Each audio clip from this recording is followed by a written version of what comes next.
Malayong distansya. Marahil ito na yata ang isa sa pinakamahirap para sa ating dalawa. Distansya na tila milya-milya ang layo. Layo na maaaring naging dahilan ng paglayo ng iyong pagmamahal. Pagmamahal na handang ibigay ang lahat-lahat.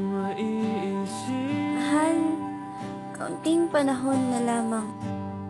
Panahon na aking mararamdaman ang haplos ng iyong mga kamay sa aking mga balat, mga labi mong dumadampi sa aking mga pisngi, mga bisig mong nagpapainit sa aking katawan, at mga ngiti.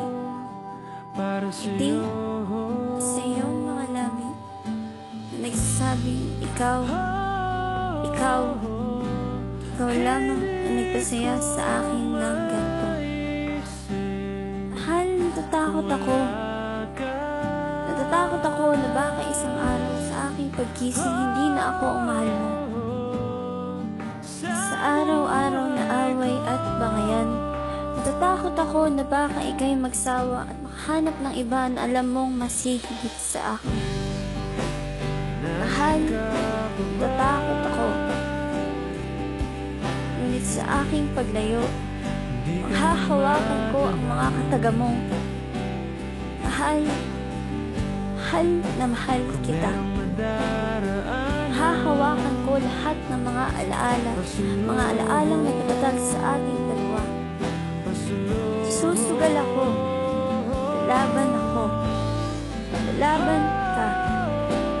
Lalaban tayo. Laban tayo dahil pagsubok lamang to. Pagsubok na ating malalagpasan. Dahil umaasa ako balang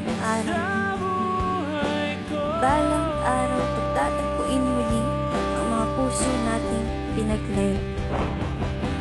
Tiwala, mahal, tiwala. Distansya lamang yan.